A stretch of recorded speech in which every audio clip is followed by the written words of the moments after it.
இன்றே டவுன்லோட் செய்து உங்கள் ஃபேவரட் ஷோக்களை என்ஜாய் பண்ணுங்க. நான் இப்ப சொல்றேன், என்ன நீங்க நம்புனீங்க. வர்ஷினி எனக்கு மருமகளா வரணும்னு நான் ஆசைப்பட்டேன். ஆனா அது நடக்கல. நடந்ததை மாத்த முடியாது. இனி நடக்க போறத பாப்போம். வர்ஷினிக்கு ஒரு நல்ல வாழ்க்கையை அமைச்சு கொடுக்க வேண்டியது என்னோட பொறுப்பு. வர்ஷினி நிச்சயமா சந்தோஷமா வாழ்வா. இந்த தப்ப சரி பண்றதுக்கு தயவு செஞ்சு எனக்கு ஒரு வாய்ப்பு கொடுங்க. தயவு செஞ்சு உள்ள போங்க. வர்ஷினிக்கு ஒரு நல்ல வாழ்க்கை அமைச்சு கொடுக்கறது என்னோட பொறுப்பு. வேண்டாமா, தயவு செஞ்சு உள்ள போங்க. நீங்களாவது சொல்லுங்களேன். அதான் சுபத்ராவே சொல்றல்லம்மா, உள்ள போங்கம்மா. வர்ஷினிக்கு நல்லபடியா கல்யாணம் பண்ணி வைக்கிற வரைக்கும் நீங்க இங்கே இருங்க. போங்க. ருக்மணி, அவங்க தான் அவ்வளவு தூரம் சொல்றாங்கல்ல, வா. கல்யாணம் பண்ணி காரியத்தை சாதிச்சிட்டேன்னு நினைக்காத. நீ நல்லாவே இருக்க மாட்ட. உன்னை நல்லா இருக்கவும் விட மாட்டேன். உன் ஜாதகம் போலி ஜாதகம்னு எனக்கு மட்டும் தாண்டி தெரியும். உன் ஜாதகத்தை காட்டி உன் வாழ்க்கையை கெடுக்கல என் பேரு ருக்மணி இல்லடி. அத்தை அவங்க வாயாலே சொல்லிட்டாங்க, நீ அவங்கள அத்தைன்னு கூப்பிடக்கூடாதுன்னு. இது வெறும் ஆரம்பம் தாண்டி. எப்படி உன் தங்கச்சிய வெளியில துரத்துனோ அதே மாதிரி உன்னையும் வெளியில உட்கார வைக்கிறேன் பாரு. நீ ஆசைப்படுறது நடக்காது. நீ இந்த வீட்டுக்குள்ள வரக்கூடாதுங்கிறதுக்காக தான் நான் உள்ள வந்தேன். அத்தைக்கு உன்னை பத்தின உண்மையெல்லாம் தெரியாது. ஆனா எனக்கு உன்னை பத்தின உண்மை எல்லாம் தெரியும். நிச்சயம் ஒரு நாள் நீ இந்த குடும்பத்தை அழிக்க வந்தவன்னு எல்லாருக்குமே தெரியும். நீ யாரு, உன் நோக்கம் என்னங்கிற விஷயத்த மட்டும் நான் அத்தை கிட்ட நிரூபிச்சேன்னு வச்சுக்கோ, உன்னை அவங்க கழுத்தை புடிச்சு வெளியே தள்ளிடுவாங்க.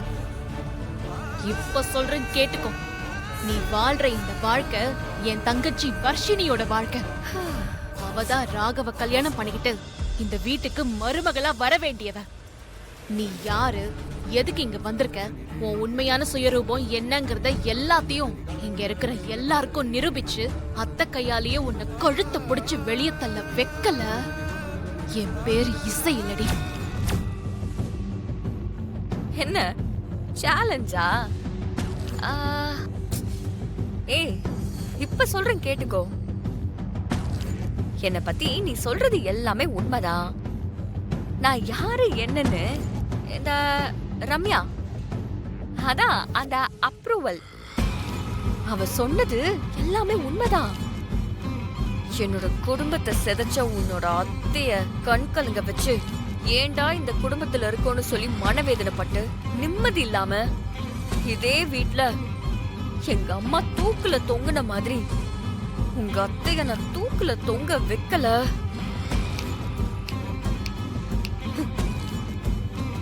என் பேரு ஸ்ரீஜா இல்ல.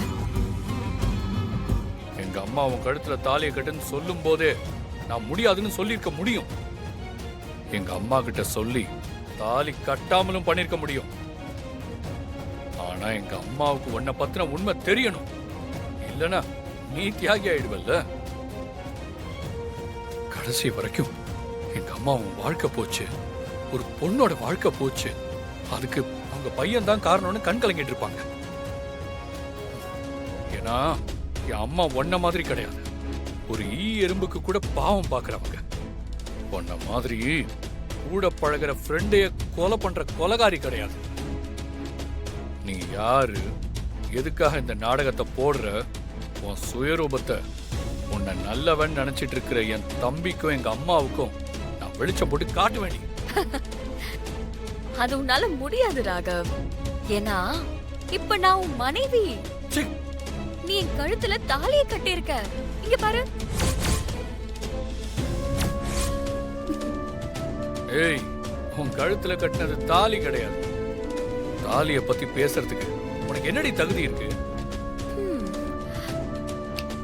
நல்லா கேட்டுக்கோ. எனக்கு மனைவினா அது வர்ஷினி மட்டும்தான். அவ தான் என்னோட மனைவி. அவ தான் இந்த வீட்டோட மருமக.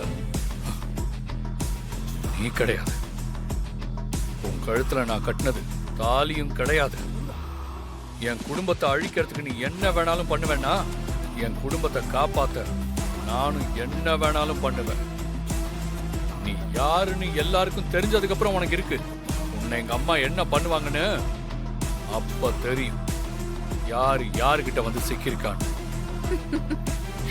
பார்க்கலாம் ராகவ். இவ்ளோ பண்ண எனக்கு இதுக்கு மேல என்ன பண்ணணும்னு தெரியாதா? பாத்துக்கலாம். கூடிய சீக்கிரம் பார்க்க தானே போற.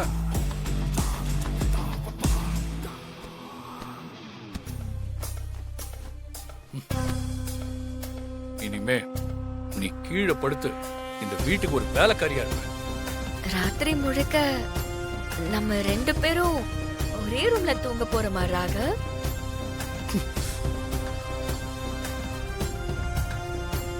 இனிமே நீ தூங்க கூட முடியாதுல்ல?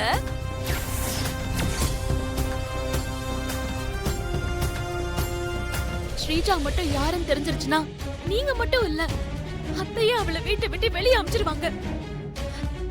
அவ அவ ஒரு கொலைகாரி விஷால்.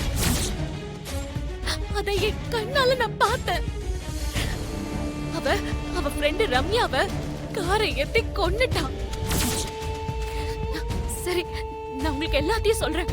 உண்மையில உங்ககிட்ட சொல்லணுங்கிறதுக்காக நான் ரம்யாவை மண்டபத்துக்கு கூட்டிட்டு வந்துட்டு இருந்தேன். அவ எங்க உண்மையை சொல்லிடுவாளோன்னு சொல்லி அந்த ஸ்ரீஜா ரம்யாவை என் கண்ணு முன்னாடியே கார் ஏத்தி கொன்னுட்டான். நிறுத்து, போதும். பொய்க்கு மேல பொய் சொல்லி எனக்கு ஏமாத்தாத. இனிமே நான் எதையுமே நம்ப மாட்டேன். கல்யாணங்கிறதுக்கு என்னன்னு தெரியுமா? 2 பேரும் மனசு சந்தோஷமா இருந்து காலம் பூரா வாழ்க்கைய சந்தோஷமா வாழ்றதுதான். ஆனா இன்னைக்கு நடந்த 2 கல்யாணமும் அப்படியே நடந்துச்சு. நீயே சொல்லு. எங்க 2 பேரோட கல்யாணமும் கட்டாயத்தின் பேர்ல நடந்துச்சு. எப்படி ஒரு கல்யாணம் நடக்க கூடாதோ அப்படி நடந்துச்சு. உனக்கு வேணா இந்த கல்யாணம் முடிஞ்சிருச்சு. எல்லாரையும் ஏமாத்தி கல்யாணத்தை முடிச்சிட்டோம், வாழ்ந்துடலாம்னு நினைக்கலாம். முடிஞ்சதை முடிஞ்சு போச்சுன்னு நினைச்சுக்கிட்டு பிடிக்காத வாழ்க்கையை ஏத்துக்கிற ஆள் நான் கிடையாது. எங்க அம்மாவுக்காக தான் உன் கழுத்துல இருக்கிற தாலியை நான் அறுக்காம இருக்கேன். ஏன் இப்பவும் கூட அமைதியா இருக்கேன். எப்படி எப்படியோ நடக்க வேண்டிய அந்த கல்யாணத்தை இப்படி ஆக்கிட்டல்ல. அந்த அதிர்ச்சியில இருந்து இன்னும் நாங்க யாருமே வெளியில வரல. நீ என்னடான்னா என் ரூம்குள்ள போக சொன்னாங்கன்னு சொல்லிட்டு உள்ள வந்திருக்கல்ல. இந்த வீட்டுக்கு மருமகள் ஆகணும்னு நினைச்ச, மருமகள் ஆயிட்ட. ஆனா ஒரு காலமும் உன்னால என் மனைவியா இருக்க முடியாது. புரியுதா? இங்க பாரு, உன்னை நான் என் மனைவியா ஏத்துக்கவும் மாட்டேன்.